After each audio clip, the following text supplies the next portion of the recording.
Алгач Алла Таалага шүгүрлөр болсун, пайгамбарыбызга саламдар жана салаваттар болсун. Баарыңыздарды ушул барат айындагы бараттын ортосуна келгенде берекеттүү түндөр, берекеттүү күндөр болот деп пайгамбарыбыз бекеринен айткан эмес. Ошол берекеттүү түндөрдө отурабыз. Мына бүгүн ушул түндөрдө, ушул күндөрдө кылган орозо, туткан орозолоруңуздарды кабыл кылсын, кылган намаз, дуа, тилектериңиздерди кабыл кылган болсун деген ниеттер менен иншалла бүгүн сабагыбызды баштаган болойлу.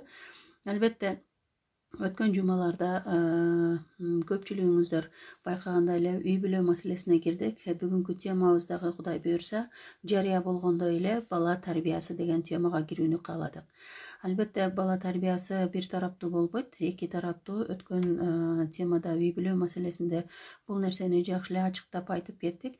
Анткени үй бүлө деген кайык сымал, ал сөзсүз түрдө эки калагы менен гана жүрө алат деп. Эки калагы болбосо бир калак менен ал айланып ордунда тура бериши дагы анык деп. Демек, үй бүлө дагы ошо кайык сымал, анын эки калагын башкарган ата менен эне болгондон кийин ата менен эне ошол кайыктагы балдарын бул дүйнөдөгү таалим тарбиясы ошол эки ата эне аркылуу болорун дагы биз иншалла өткөн сабактарда бекем айтып кеткенге аракет кылдык. Албетте бала тарбиясы деп атабыз. Эң негизги эле пайгамбарыбыз хадисинде айткандай, ата эненин баласына калтырган эң чоң мурасы бул жакшы адеп акылак, жакшы тарбия деп атат.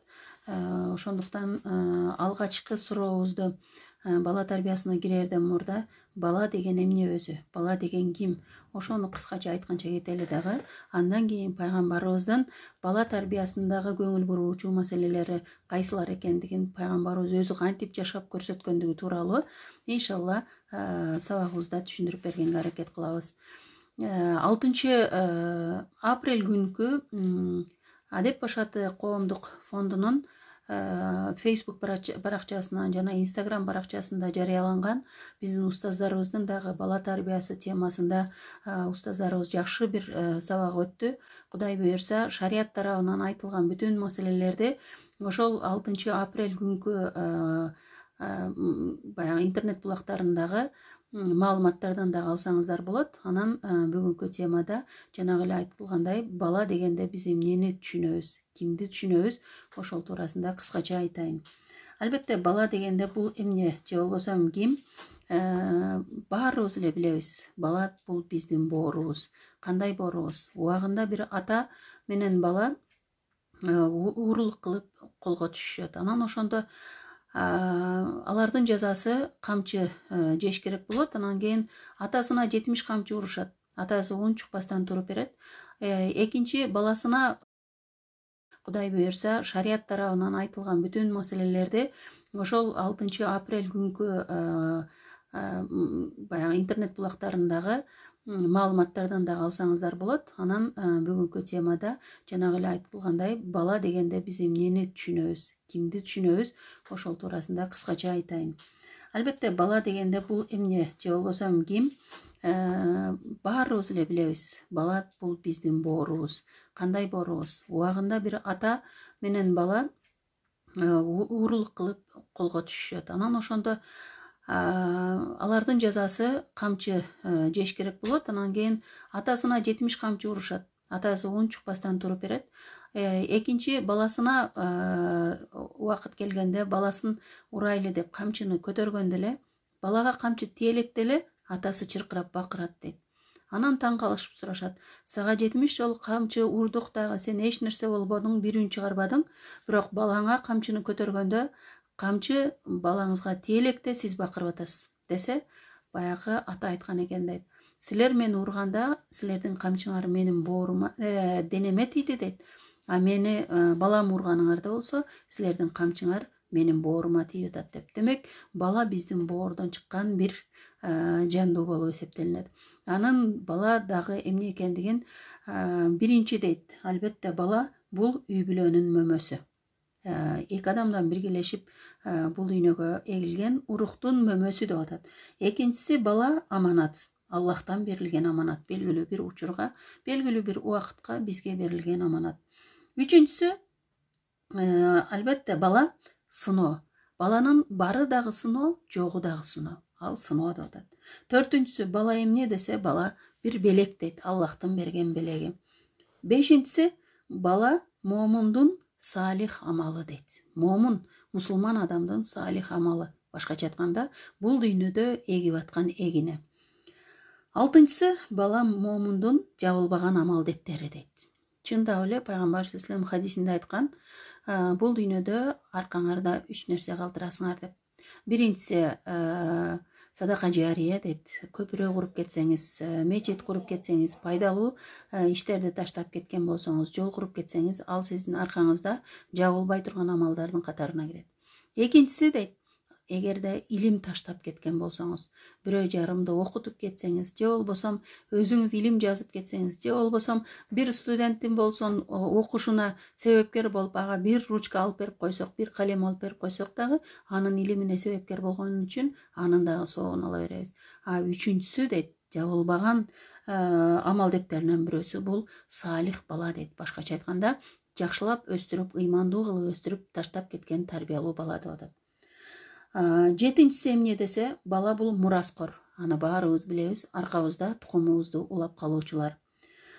Сегизинчиси эмне десе, бала көздүн нуру. Тогузунчусу, бала ата-эненин даражасын көтөрүүчү же болбосо түшүрүүчү. Аны анткени бала ата-эненин күзгүсү деп коет. Онунчусу дейт, бала мугалим дейт. Бизге мугалим. Биз айтабыз, балдарыбызга көп нерсени үйрөтүп атабыз дейбиз. Тескерисинче, көпчүлүк учурда балдар бизге көп нерсени үйрөтөт. Демек, бала биздин мугалимибиз. Бирок ушул жерде айта турган нерсе бар. Эң көп бизге бала эмнени үйрөтөт десе, сабырды үйрөтөт. Эмнеге дегенде, жашоодо ар кандай сыноолор менен балдарыбыз бизге сабырды дагы үйрөтөт экен. Эми баланын эмне экендигин биз айттык. Жашообузда, биздин жашообузда ушунчалык маанилүү орунду ээлеген бир зат катары көрсөк болот экен баланы.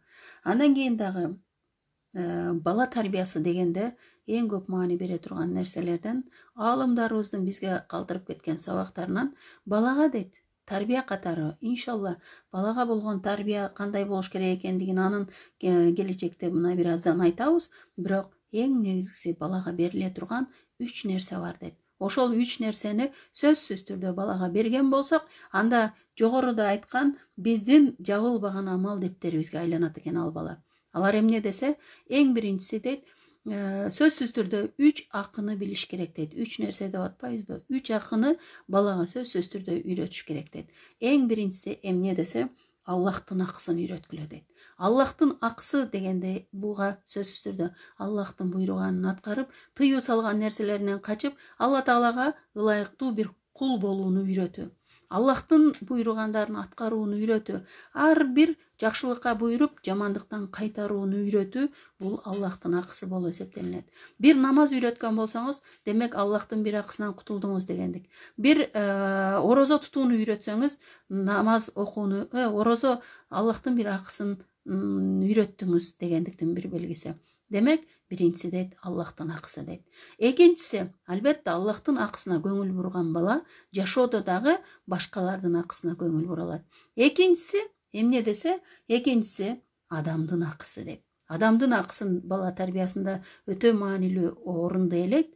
Адам акысын үйрөтүшүбүз керек. Эң эле биринчи, адам дегенде сөзсүз түрдө өзүнүн акысын берүүнүн жолун үйрөтүш керек. Башкача айтканда, жөнөкөй эле бир мисал, баланы кечинде уктаарында ухта, жат деп урушкандан көрөктү балага түшүндүрүш керек дейт. Сенин ден соолугуң Аллахтан берген аманаты. Ал аманатка кыянаттык кылбаш керек. Ахиретте кечирилбей турган күнөөлөрдөн бирөөсү аманатка кыянаттык кылуу. Ал эми сенин ден соолугуң Аллахтын бир аманаты болгон болсо, ал ден соолукту бекем кармоонун жолу, бекем баягы сактап калуунун жолу дагы убагында уктоо маанилүү болот. Убагында укташ керек болот деп, акырындан ошол өзүнүн ден соолугуна болгон, өзүнүн дагы Аллахтын берген аманаттарына кыянаттык кылбай турган кылып, ар бир маселеде сабак кыла турган болсок, балдар дагы эч болбоду дегенде өзүнүн акысына дагы кирбегенге аракет кылат. Андан кийин дагы мисал үчүн ошол адам акысы дегенде өзүн дедик. Өзүнөн кийин дагы эң маанилүү бул ата эненин акысы. Ата эненин акысына кирбегенге аракет кылдыруу үчүн ага дагы тарбия, албетте ал тарбияны кантип беребиз? Аны жашап гана үйрөтөбүз. Биз ата энебизге жакшы мамиле кылабыз, ал мамилени көрүп, балабыз дагы бизге жакшы мамилени кылат. Анткени айтып атпайбызбы, тарбия эч качан китептен үйрөтүлбөйт, тарбия жашап үйрөтүлөт деп. Андан кийин дагы туугандар, тууган урук, колу когушу, бүт адамзаттын акысы деген темага сөзсүз түрдө баланы тарбиялашыбыз керек экен. Кичинекей кезинен бул нерсеге тарбиялашыбыз керек. Антпесек, акы маселеси кечирилбей турган күнөөлөрдөн эртеге кыяматта тозокко күйө турган болсо балабыз, анда аны менен кошо биздин дагы кетерибиз, ата эненин дагы кетери анык. Ошол акылардан дагы үчүнчү акы эмне десе дагы биз үйрөтүшүбүз керек болгон бул чөйрөнүн, жаратылыштын, жаныбарлардын акысын үйрөтүү. Башкача айтканда, мисал үчүн бир кумурсканы дагы өлтүрбөй турган бир наристе өстүрөлү. Кантип? Албетте кээ биргилер айтышы мүмкүн. Анда коркок баланы өстүрүшүбүз керекпи деп. Жок, бул коркоктук эмес. Бул ошол Аллахтын жаратканына мээрим көрсөтмөйүн Алла Таала мээрим көрсөтпөйт дейт инсандарга дагы. Демек, ошол Аллах мээримин төгүш үчүн биздин балдарыбыз дагы Аллахтын жараткан жандууларына мээрим көрсөтүшү керек болот экен. Убагында бир мисал катары айтайын. Балким мен муну балама убагында кантип жеткирдим билбейм, бирок кичинекей балам менен чогуу Ошко учуп калдык. Ошондон кийин балам тазалыкка баргысы келди. Ага чейин балким мен көңүл бурбадымбы, тазалыкка баргысы келип, анан жүр учактын ичиндеги тазалыкка алып кирейин десем, балам такыр көнбөйт. Эмне үчүн десем, себеби дейт, ага убагында мен туура эмес түшүндүргөнбү же башка жактан укканбы, тазалыкка учакта баратканда тазалыкка кире турган болсо, анын тазалыгы баягы туалетин тоолорго келгенде чачат деп дагы баламда ушундай айткан окшойбуз убагында. Анан балам айтат, жок дейт, апа дейт, мен кирбейм дейт. Себеби дейт, мен азыр тазалыкка кире турган болсом, менин тазалыгымды азыр тоолорго барганда чачса, анан ал жаныбарлардын үстүнө түшөт. Жаныбарлардын акысына кирип калам дегенде, чындап мен аябай таасирленгем. Демек, ушундай жаныбарлардын дагы акысына кирбей турган бир балдарды тарбиялаганга аракет кылышыбыз керек экен. Анан албетте буларды кантип үйрөтөбүз десек, албетте жашап үйрөтөбүз дедик жана эле. Анткени тарбия эч качан китептен үйрөтүлбөйт. Жашап үйрөтүшүбүз керек болот экен. Эми тарбия берүүдө көңүл бура турган маселелер кайсылар экен? Пайгамбарыбыз бир канча нерсеге көңүл бургула дептир. Бала тарбиясында бир канча нерсеге көңүл бургула. Антпесеңер, силер эмне кылып каласыңар? Кыяматта дагы алар үчүн жооп берип каласыңар дейт. Пайгамбарыбыз хадисинде айтат, ар бириңер чабан сыяктуусуңар дейт. Сыяктуусуңар, кол алдыңардагылардан сураласыңар дейт кыяматта. Анысыңары ата үй бүлө мүчөлөрүнөн суралган болсо, эне деле ошо балдардын тарбиясынан сурала тургандыктан, демек биз эмне кылышыбыз керек экен? Тарбия берүүдө кээ бирки нерселерге көңүл бурушубуз керек экен. Муну пайгамбарыбыз өзүнүн жашоосунда аткарып, өзүнүн мисалдары менен бизге көрсөтүп кеттир. Ал мисалдарды дагы кыскача айтканга аракет кылам иншалла. Эң биринчиси эле эмне десе, пайгамбар саллаллаху алейхи вассалам балдарыңарга сүйүүнү бергиле дейт. Кантип сүйүүнү бергиле дейт? Себеби бала биз каалагандай эмес, биз тарбиялагандай өсөт жашоодо. Эгерде сүйүүнү көрбөгөн бала башкаларга дагы сүйүү бербейт. Жана айтпадыкпы, акы маселелерин үйрөтүшүбүз керек деп. Акы маселеси бир тараптан сүйүү менен дагы биргелешиш керек болот. Ошол сүйүүнү эгерде үй бүлөдөн, ата энеден, бир туугандан көрбөсө, ал сыртта дагы кантип көрсөтөт? Аны дагы билишибиз керек экен. Буну убагында илимпоздор да изилдеп көрөт.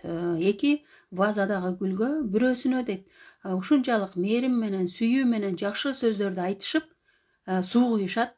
Бирөөсүнө ошондой эле гүл, ошондой эле топурак, ошондой эле суу куюлат, бирок ага жалаң гана жаман сөздөрдү айтып суу куюшат.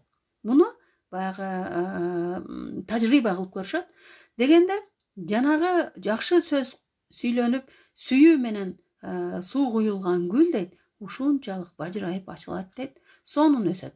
Берки жаман сөз айтылып суу куюлган гүл куурап калат. Демек бала дагы адам дагы ошондой дейт да. Баланы кандай тарбияласак, биз дагы эмне ошондой жоопту аларыбыз сөзсүз түрдө мүмкүн экен. Анткени эмнени эксең, ошону аласың деген дагы сөз бар. Пайгамбарыбызга убагында чөлдөгү инсандар келишет. Келип анан кийин зыяратка келишип, анан пайгамбарыбыз ошол учурда Хасан менен Хусейнди алдына алып катар экөөнү өпкүлөйт дейт. Өпкөндө баякы келген бедуин чөлдөгү адамдар пайгамбарыбызга суроо беришет дейт. О Аллахтын элчиси, сиз ушунчалык балдарыңызды өбөсүзбү дейт. Биз такыр өппөйбүз балдарыбызды дегенде пайгамбарыбыз, силердин жүрөгүңөрдөн Алла Таала мээримди алып койгон болсо, мен эмне кылмак элем деп айткан экен. Демек жүрөгүндө мээрим бар адамдар балаңарды өпкүлө деген мааниде айтып атат бул жерде дагы. Демек биз сахабалардан бирөөсү дагы келип, о Аллахтын элчиси, менин 10 балам бар, бирөөнү дагы өпкөн жокмун десе, пайгамбарыбыз дагы Аллахтын жаратканына мээрим көрсөтмөйүн, Алла Таала дагы мээрим көрсөтпөйт. Сенин жүрөгүңдөгү мээримдүүлүктү алып койсо, мен эмне кылайын деп пайгамбарыбыз жооп берген экен. Демек балдарыбызга жеткиликтүү сүйүү берген болсок, жеткиликтүү мээрим берген болсок, анан кайра ошонун жообун ала алат экенбиз.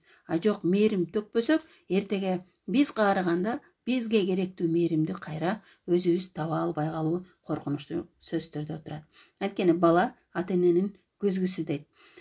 Энени, атаны, жаратылышты, жашоону сүйүүнү бизге ошо балага ата-эне гана үйрөтө алат. Башкача айтканда, ошол эгерде биз жеткиликтүү сүйүү берсек, аларга ишеним дагы берген болобуз. Биз аркасында тургандыгыбыздын дагы ишенимин көрсөтөбүз. Албетте пайгамбарыбыз бул биринчиси эмне деди? Сүйүү деди. Балдарыбызга жеткиликтүү бир сүйүү бергиле деди. Экинчиси, убагы келгенде дагы мисалдар менен ачыкканга аракет кылабыз, иншалла. Экинчиси эмне десе, көңүл буруучу маселелерден бирөөсү ишеним бергиле деди балдарга. Кээде айтабыз, койчу сенин колуңан келбейт деп. Жок, камыр жайгысы келген кызга камырды коюп берели. Ал кыла алабы, кыла албайбы, жасасын. Аракет кылып көрсүн. Ал бир бузат, 2 жолу бузат, 3-үнчүсүндө үйрөнөт сөзсүз түрдө. Бир агабыз айтты эле. Эжебиз үйүндө болбой, анан агабыз кечинде жумуштан келсем дейт, үйдө капкара ундан манты жасалыптыр дейт. Анан даамы дагы анча эмес дейт. Бирок кызым жасагандыктан, кызымын биринчи мантысы болгондуктан мактап жүрүп эптеп жедим дейт, бир экөөнү дейт. Анан сурадым дейт, биздин үйдө эмне кара ун бар беле деп дейт. Десем дейт, кызым айтты дейт. Жок дейт. Көрсө кызым дейт, ошол камырды жайган, кайра жай албай калып жыртылса кайра топтогон, кайра жайган, кайра топтогон сайын баягы камыр карая берет. Өзүнүн абалын жоготуп карая берет.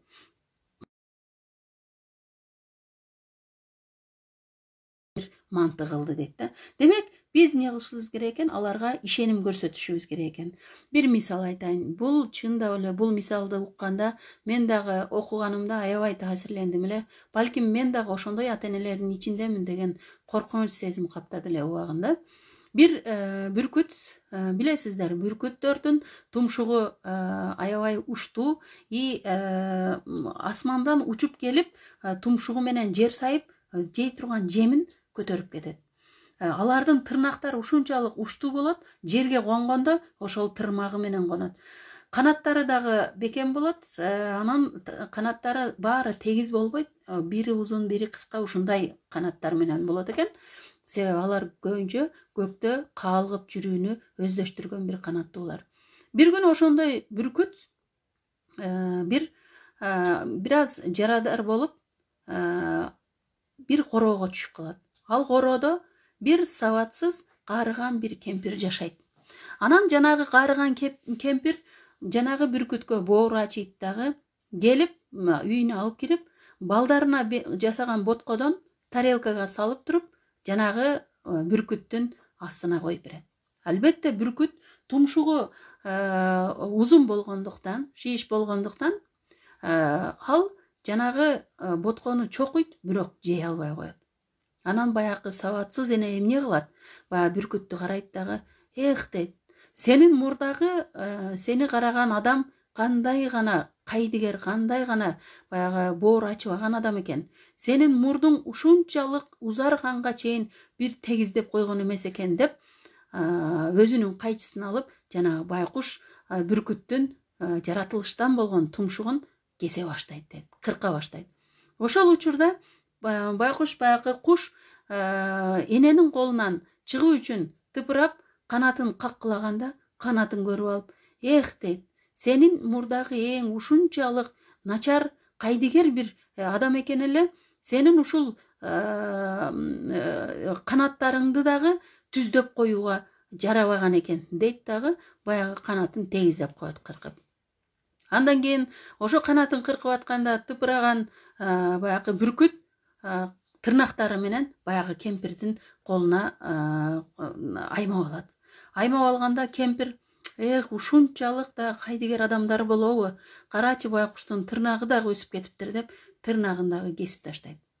Анан ошол учурда байкуш бүркүттүн кадимкидей көзүнөн кылгырып жашагат дейт. Анткени анын ошол бүркүттү бүркүт кылган негизги нерселерин бул адам сабатсыздыгынан улам кыркып таштап атат.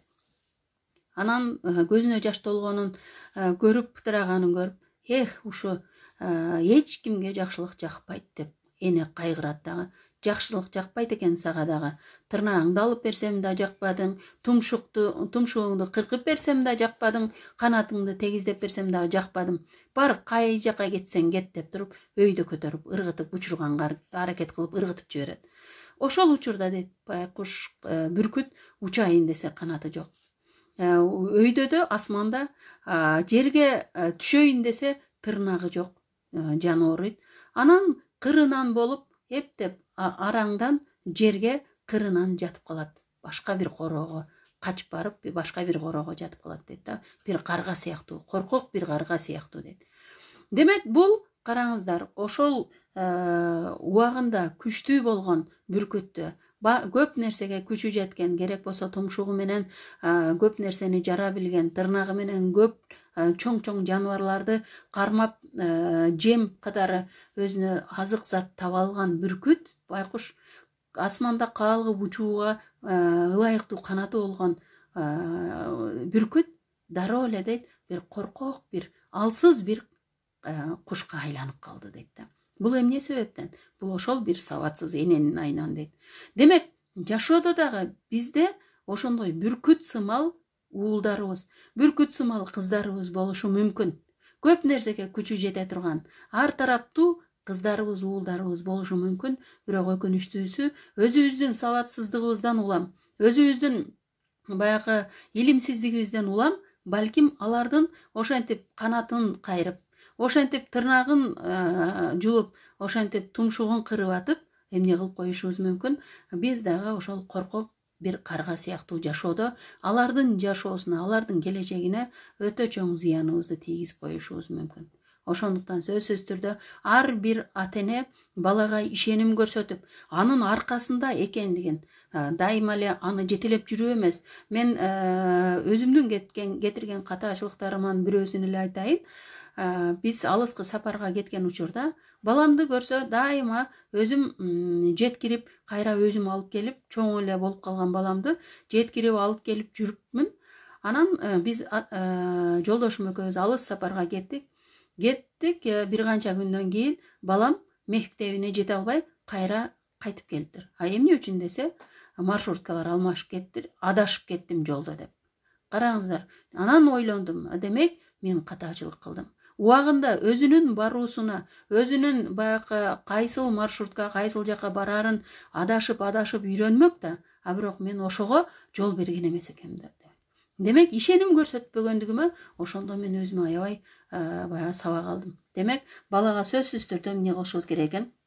Ишеним беришибиз керек экен, кыялдарын жокко чыгарбашыбыз керек экен. Анан балабызды таанууга аракет кылышыбыз керек экен. Эмнеге жөндөмдүү, анын кайсыл тараптан, балким сүрөт жакшы тартат, балким кээ биркилер мектепте жакшы окуй албашы мүмкүн. Мисалы үчүн Томас Эдисонду жакшы билебиз баарыбыз.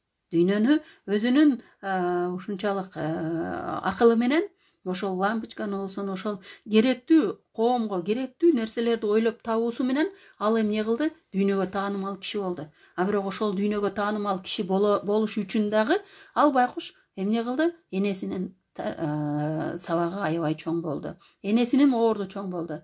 Анткени Томас Эдисон дагы мектепте өтө начар окуган бала болгон. Аны эмне кылды? Мектептен кат келди энесине. Балаңыз такыр окуй албайт. Мындан ары балаңыз менен сабакты уланта албайбыз. Ошон үчүн балаңызды мектепке жөнөтпөңүз деген. Ошол учурда энеси эмне кылды? Энеси бала Эдисон өзү окушту билбегендиктен энеси ага башкача которуп берди. Балаңыз эң жакшы окуйт экен деди.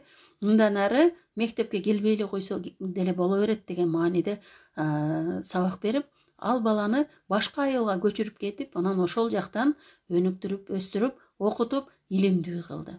Мисалы үчүн Эйнштейн деле ошондой. Аны деле мектепте окуп жүргөндө жакшы окуган эмес дейт. Анткени мектептеги балдар кызыккан нерсеге кызыккан эмес. Эмне үчүн? Ал физика жагынан өзү ушунчалык башка дүйнөдө, башка чөйрөдө жүргөн бала эле. Аны дагы энеси тарбиялап, анын Нобель сыйлыгын алууга чейин себепкер болду. Демек, балдарыбыздын кандай баягы шыгына жараша, балдарыбыздын зордобойло, балдарыбызга мисалы үчүн мен кааладым, сен оку дегенге барбашыбыз керек экен. Өкүнүчтүүсү азыр жумушсуз жүргөн жаштардын 70% дейт кесипти туура эмес тандагандыгында дейт. Эмне үчүн? Анткени ата-энелер ишеним көрсөтпөйбүз. Убагында не дейбиз? Жок, бул окууга окуйсун деп зордоп окутуп коебуз. Ал баланын тумшугун не кылдык дегендик, кестик дегендик. Балким бала башка нерсеге кызыгат. Же болбосо канатын кырктык ошону менен. Өзүбүздүн каалаган нерсеге киргизип. Демек, биз эмне кылышыбыз керек экен? Баланы таанууга аракет кылып, аны эмнеге шыгы болсо, ошол тараптан гана өнүгүшүнө жардам көрсөтүп, ишеним беришибиз керек экен. Иншалла, бул дагы биз үчүн маанилүү нерселерден. Кийин өкүнүп калбашыбыз керек экен. Мисалы үчүн, Ван Гог деген балким уккандырсыздар, дүйнөгө таанымал сүрөтчү бар. Ван Гог анын тирүү кезинде эч кимиси баалаган эмес. Кичинекей кезинде ушунчалык сүрөт тартууну кааласа дагы, анын атасы бир попко берип, диний маалымат алып, дин адамы болушун каалайт. Андан качса башкага алып барат. Иши кылса, бул Ван Гогтун өзүнүн каалоосу менен жашатпайт. Ошентип жүрүп, ал ар жакта сүрүлүп, кыйналып, колунда жок өсүп, анан бирок өлөрүнө акыркы 4 жылында тарткан сүрөттөрү эле сакталып калгандыктан, кийин бул өлгөндөн кийин 10 жылдан кийин ошол тарткан сүрөттөрү дүйнөнү дүңгүрөткөн бир сүрөттөр болгондугу, дүйнөдөгү эң кымбат сүрөттөр болгондугу дагы өкүнүчтүү бир мисалдардан. Эмнеге? Себеби ал мынандай майлуу боектор болот. Ошо майлуу боек менен сүрөт тартууну, кол менен сүрөт тартууну өздөштүргөн инсандардан бирөөсү болгон. Демек, биздин балдардан деле ал нерсе чыгышы мүмкүн. Бир тааныш, бир туугандардан уктум эле. Баласы азыр чоңоюп калды. Ал айтат да, мен негизи дейт, жаш кезде дейт, ушунчалык сүрөт тартууну кааладым эле дейт. Бирок мага эч мүмкүнчүлүк болгон жок дейт да, эч мага ошол тараптан өнүктүргөн адам болгон жок дейт. Тескерисинче мен аябай оор жумуштарды кылдым дейт. Оор жумуш кылган сайын ошол сүрөт тарткан адамдар колдун учундагы, бармактын учундагы сезимдер болот экен. Ошолор менен кадимкидей ошо баягы сүрөт тарткан кистилерин, карандаштан, калемдерин кармаганда дагы сезе биле турган сезимдери болот экен сүрөттү жакшы тарткан адамдардын. Бирок дейт, мен ошондой оор иштерди аткарып жүрүп дейт, бара-бара дейт, сүрөт тартуудан да жок калдым дейт. Балким арабызда кимдир бирөөбүздүн ошондой сүрөт тарткан балдарыбыз жакшы дүйнөгө өтө эме бере турган, ушундай үлгү болот турган сүрөттөрдү тарта турган балдарыбыз бардыр балким. А биз эмне кылабыз? Аны жокко чыгарып коебуз. Же болбосом жакшы ырдай турган, же болбосом жакшы сүйлөй турган, жакшы ырларды жаза турган балдарыбыз болушу мүмкүн. Жашоодо сонун издерди калтыра турган балдарыбыз болушу мүмкүн. Аларды мүмкүн болушунча ар тараптуу таанууга аракет кылайлы. Анткени ар бир адам уникалдуу дейт, өзгөчө сапатка ээ. А ошол сапаттарын таанууга аракет кылуу дагы ар бир атанын, эненин милдети экендигин унутпашыбыз керек экен. Андан кийин баягы башка жакында бир мисал айтайын. Убагында бир устазы менен шакирти жолдо баратып, шакирт устазын сыноо максатында колундагы бир көпөлөктү алат экен. Дагы устаз дейт, колумда көпөлөк бар дейт. Ал тирүүбү же өлгөнбү десе, устаз айтып коет дейт, ал сенин колуңда дейт. Ойлойт жанагы окуучусу. Эгер тирүү десе, бир мыжыгып өлтүрүп коем. Эгер өлгөн десе, колумда тирүү боюнча кармап көрсөтөм дейт. Дагы оюнда ошондой айтса, жанагы устаз айткан экен. Анын тагдыры, анын өлгөн же тирүү экендиги сенин колуңда деп. Анын сыңары балдарыбыздын тагдыры, балдарыбыздын келечеги дагы биздин колубузда. Аларды туура таанып, мүмкүн болушунча ишеним көрсөтүп, аркасында дайыма жардамчы, көмөкчү болгонго аракет кылышыбыз керек экен. Кээде 18 жашка чыккандан кийин болду, эми мен сени ушунчалык чоңойтуп өстүрүп койдум, мындан кийинки тамак ашыңды өзүң таап же деп, азыркы күнүбүздөгү Европанын баягы Европанын салт санаасына кирип бараткандайбыз. Анткени биздин менталитетибизде, биздин улуттук баалуулуктарыбызда бул нерсе жок.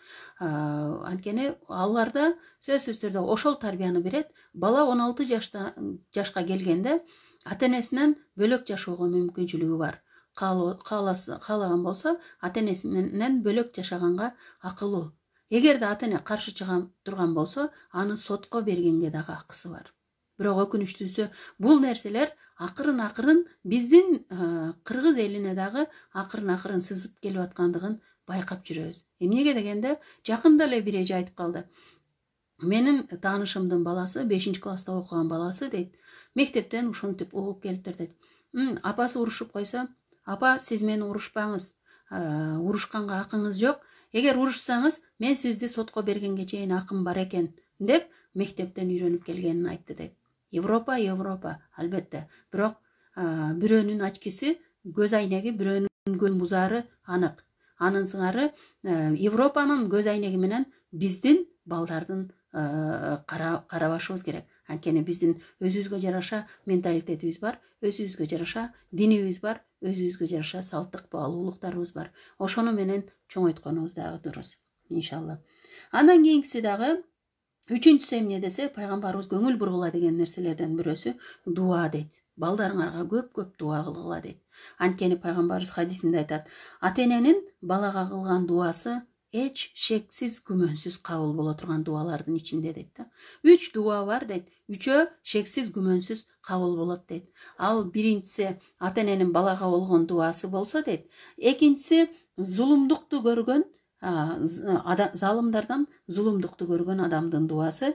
Үчүнчүсү дагы үйгө келген ыймандуу адамдын дуасы кайтарылбайт дейт да, сөзсүз түрдө кабыл болот дейт. Демек, балдарыбыз үчүн дуа кылышыбыз керек экен. Дуа десе, ата-эненин оозунан чыккан ар бир сөзүнө периштелер омин дейт. Демек, баланы жакшы сөз менен гана сугарганда улуу адам кыла аларыбыз анык. Мисал катары айтсак, тарыхтан деле, мисал үчүн Чыйыр денебиз, мен мурда да сабактарда айтып кетсем керек эле, кайталоо болсун. Чыйыр денебиз Манас атабыздын энеси. Чыйыр денебиз баласын тарбиялаганда ат багарым, журт багарым, эл багарым деп эркелетчү экен. Эмне үчүн? Берешеним деп эркелетчү экен. Эмне үчүн десе, себеби ат менен адамдын мүнөзү окшош болгондуктан, атты бага алган бала адам менен дагы мамиле түзө алат деген мааниде ат багарым, журт багарым, эл багарым, берешеним деп чоңойткон экен, эркелеткен экен.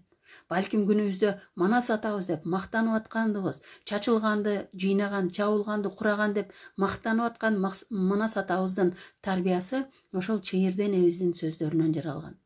Мисал үчүн, Наполеондун деле Энеси дайыма Наполеонду билесиздер. Европаны титиретип убагында башчылык кылып турган инсан.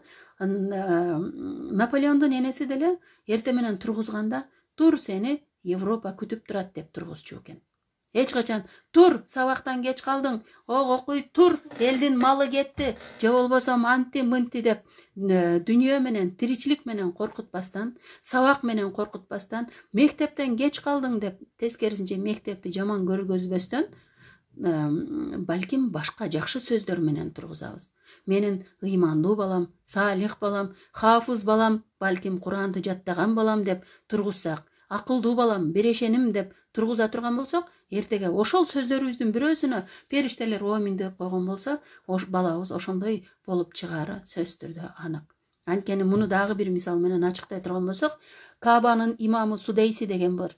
Азыр күнүбүзгө чейин имамдык кылат. Азыр бир аз жаш өтүп калгандыктан көп чыкпай калды. Судейси дегендин Судейси ошол учурдун жүздөгөн баягы каарылар жарышка түшөт Кабанын имамдыгына. Экзамен тапшырышат, ошондо Судейси өтөт. Анан таң калышат тиги достору, сен кантип өтүп кеттиң дегенде, мен дейт, апамдын дуасы менен өттүм дейт. Эмне үчүн десе, апасы кичинекей кезинде такыр Судейсини урушчу эмес экен. Жинденчү эмес экен. Балким мен дейт, ушунчалык айылдын эң шок баласы болчумун дейт. Апамдын жүзүн такыр өйдө көтөртпөдүм дейт. Кандай шоктук болсо баарын мен аткарчумун дейт. Бирок апам дейт, эч биринде мени жаман сөз менен урушкан жок дейт. Урушкан сөзү ушул болчу дейт, Кабага имам болуп калгыр деп урушчу дейт. Ошол сөзү дуа жерине өттү дейт. Алла Таала периштелер тарабынан балким бирде болбосо бирөөсүн жазып койгон. Ошону менен эмне болуп калдым дейт, Кабага имам болуп калдым дейт. Демек, биздин оозубуздан чыккан сөз маанилүү. Азыр күнүбүздө биз эмне деп эркелетебиз? Ар бирибиз өзүбүзгө суроо берели. Балким мамалагым деп атабыз, томологум деп атабыз. Кээде мааниси жок сөздөр менен эркелеткен учурларыбыз толтура. Бирок ар бир ооздон чыккан сөзгө периштелер омин дейт, жакшы сөздөр менен сугарып, жакшы сөздөр менен эркелеткенге аракет кылышыбыз керек экен. Японияда эч качан жаш балага жаман деген сөз колдонулбайт экен. Балким күнүбүздөгү эң акылдуу адамдар япондор деп атабыз. Көп нерсени ойлоп таап чыгып атышат. Керек болсо биз күтпөгөн нерселерди ойлоп таап чыгып атышат. Неге? Себеби балким баягы айтат го, адамды бирөөнү жинди дей берсең, жинди дей берсең, ал акыры жинди болот дейт да. Жакшы дей берсең, ал адам жакшы болору анык. Анын сыңары сөз түрдө бала дагы актай барак сыяктуу, ага эмнени чийсек, ошол бойдон калат сөзсүз түрдө. Хазирети Умардын балдарыбызга таштай турган жакшы сөздөр эмне десе, албетте Куран таштайбыз, пайгамбарыбыздын хадистерин таштайбыз. Ансыз деле айтып атпайбызбы? Балага ата-эненин калтырган эң чоң баалуу белеги эмне дегенде, бул ыйман, адеп, ахлак. Ыйман, адеп, ахлакты бала каяктан үйрөнөт? Биздин сөздөрүбүздөн үйрөнөт. Ошол биздин оозубуздан чыгып аткан сөздөрдөн. Ошол эле учурда пайгамбарыбыздын хадистеринен, аяттарынан. Хазирети Умардын уулу Абдулазиздин көптөгөн кыздары болгон экен. Анан ошол Абдулазиз төшөктө, өлүм төшөгүндө жатканда сурашат экен. Сиз кыздарыңызга эмне мурас таштадыңыз десе, Абдулазиз айткан экен, мен кыздарыма Вакыя деген сүрөө бар Куранда, ошол сүрөөнү таштадым. Анткени ошол сүрөөнү үйрөттүм. Анткени бул аяттар ийгиликке жеткирүүчү, бакытка жеткирүүчү сүрөө деп айткан экен да. Демек, балдарыбызга эмнелерди таштап атабыз тилибиз менен.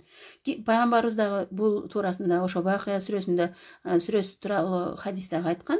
Пайгамбарыбыз айткан, кимде ким ар түнү Вакыя сүрөсүн окуса, ага кедейлик келбейт деп айткан да. Демек, Абдулазиз дагы өзүнүн кыздарына ошо кедейликти көрбөш үчүн балким ушул жакшы сөздөрдү үйрөтүп кетти. Келечекте ошол сүрөлөрдү көбүрөөк айткыла деп үйрөтүп кетти. Демек, биз дагы эмне кылышыбыз керек экен? Сөз түрдө балдарыбызга таштап кетип аткан сөздөргө дагы көңүл бурушубуз керек экен. Анас ибн Маликке деле пайгамбарыбыз жакшы дуа кылган билесиздер, өмүрүң узун болсун деген. Чындап эле сахабалардын ичинде эң акыркыдан мурунку өлгөн башкача айтканда эң акыркыларынан өлгөн сахаба, эң көп жашаган сахаба. Бир маалыматта 102-ге чейин жашаган деген маалыматы бар. Пайгамбарыбыз дуа кылган анткени ага өмүрүң берекелүү болсун, ырыскың кенен болсун, анан балдарың көп болсун деп дуа кылган. Чындап эле анын балдары дагы көп болгон, ырыскысы дагы мол болгон. Демек бул дагы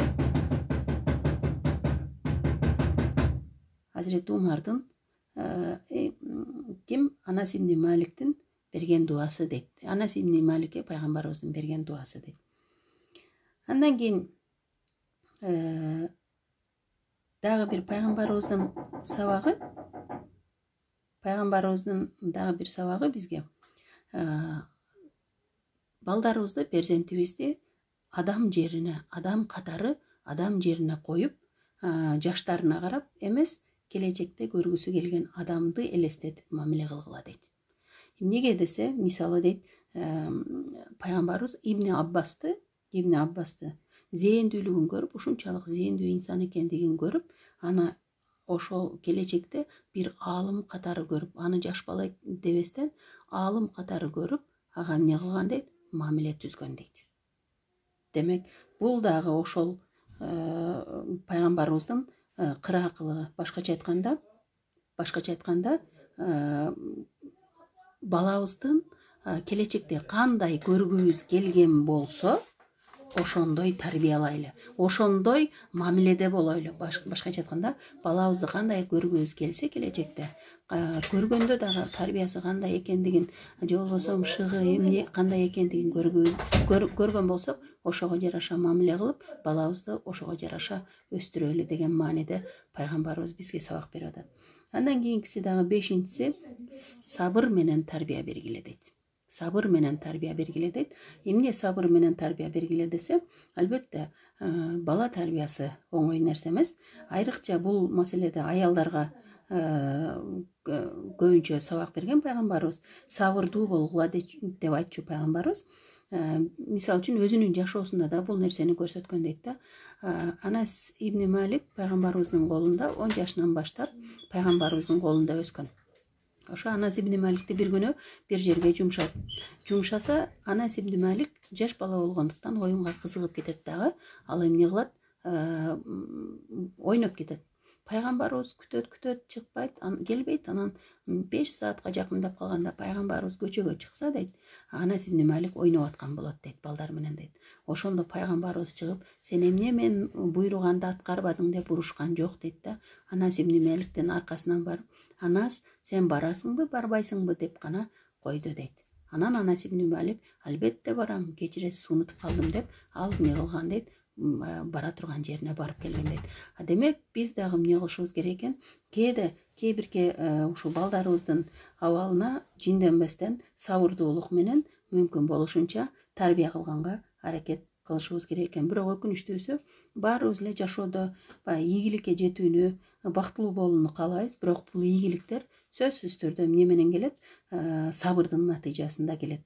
Пайгамбар саллаллаху алейхи ва саллям өзүнүн хадисинде айткан, сабыр кылган ийгиликке жетет деп айткан. Демек, балдарыбыздын дагы келечеги үчүн биз тарбия берүүдө сабырдуулук менен жашашыбыз керек болот экен. Муну мен жашоомдо да көрдүм.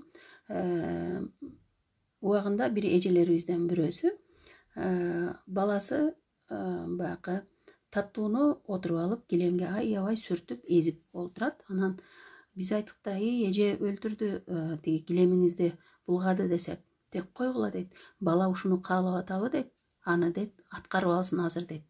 Кылып алсын, аны тазалап коюу. Азыр Кудайга шүгүр, шыпыргы менен шыпырбайбыз. Пылесос менен, чаң соргуч менен секундта ала турган иш, тазалап кое турган иш дейт. Эгерде мен азыр муну дейт, колунан алып, муну ыйлата турган болсом дейт, бул ушул эле нерсени дагы башка жерде кылышым мүмкүн дейт да. Ошондуктан сабыр, бир аз болсо дагы сабыр керек деп айткан. Кээде баягы ойлонобуз, жаңы эле төрөлгөн бала тезирээк басып кетсе деп ойлонобуз. Бирок ага убакыт керек болот. Демек баланы тарбиялоо дагы ушундай сөз түрдө сабырдуулукту талап кыларын дагы эмне кылбашыбыз керек экен, унутпашыбыз керек экен. Андан кийин албетте ошо тарбиялап аткан учурда дагы кээ бир нерселерге маани беришибиз керек экен да. Кече жакында биз баламдын чогулушуна барып калдым. Барсам эжекеси анкета берип калды. Анкетада балдарга ушундай бир суроо бериптир. Ата энеңден уккуң келген сөз жана уккуң келбеген сөздөрдү жазгыла деп. Ушул суроону бергенде эле дейт, балдар дароо эле дейт, бизге кайра мага суроо берди дейт. Бул кагазды апам, атам окуйбу, окубайбы деп дейт.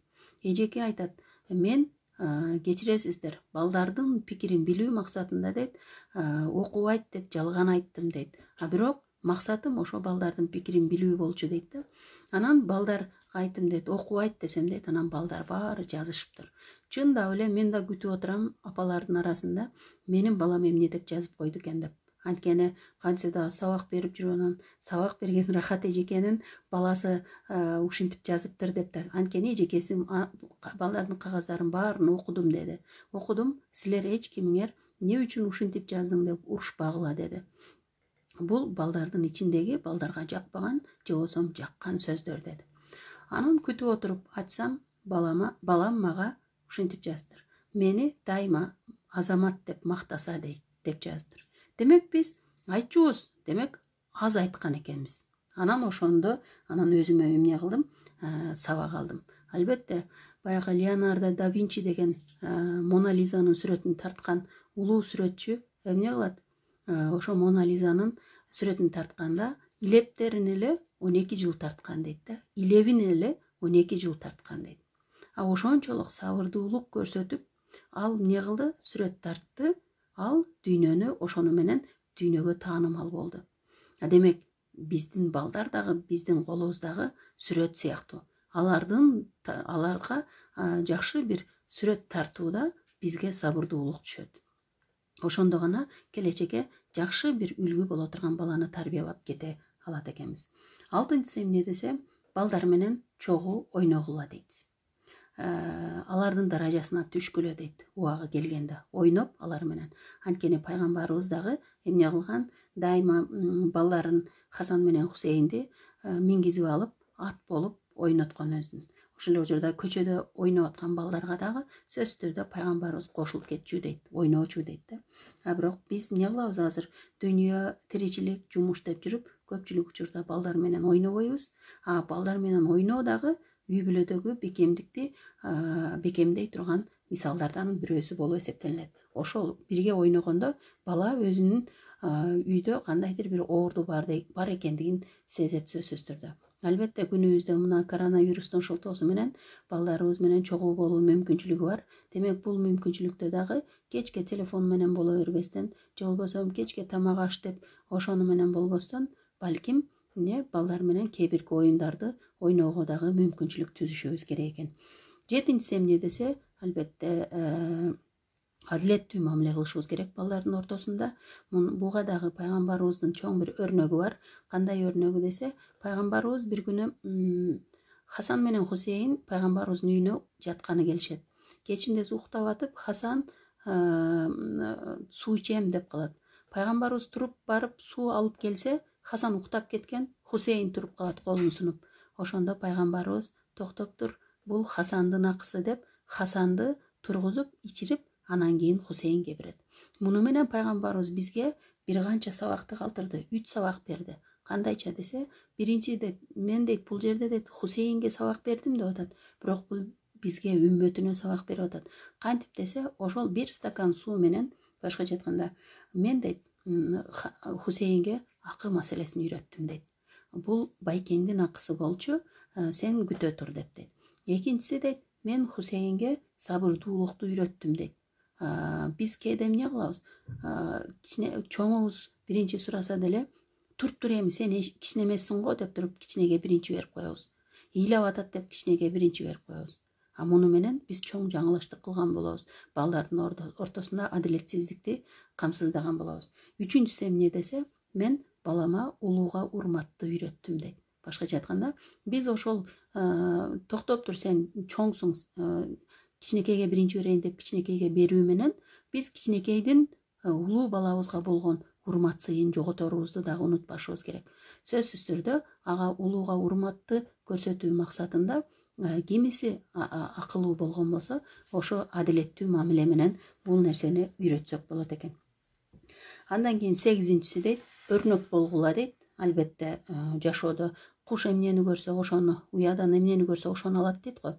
Убагында бир адам бир падышага чоң бир маараке өткөзөт. Ошондо бир адам ат тулпар белек алып келет. Тулпар алып келгенде данышманынан падыша сурап коет. Кандай тулпар экен десе, данышманы анча көңүлдөнбөстөн эле болот деп коет. Кийин бирөөсү шумкар алып келет дейт, бүркүт алып келет. Алып келсе, падыша дагы данышманынан сурайт, кандай белек экен, жакшыбы экен десе, болот деп анча деле көңүлсүз жооп берип коет. Анан падыша сурайт дейт данышмандан. Коноктор кеткенден эмне үчүн сен бүркүткө дагы, тиги тулпарга дагы, атка дагы анча эле көңүлдөнбөдүң десе, падышам дейт, тиги тулпар дегениңиз дейт, күлүк ат дегениңиз дейт, ал уйлар менен чоңоюптур дейт. Каяктан билдиң десе, ат тиштеп жейт дейт. Уйлар тили менен соймоңдотуп жейт дейт. Бул атыңыз дагы ошо тили менен чөп жеп атат деп айтат. Ал эми бүркүт болсо дейт, бүркүт негизи асмандан учуп келип, чапчып, жерден чапчып алып кетип жейт.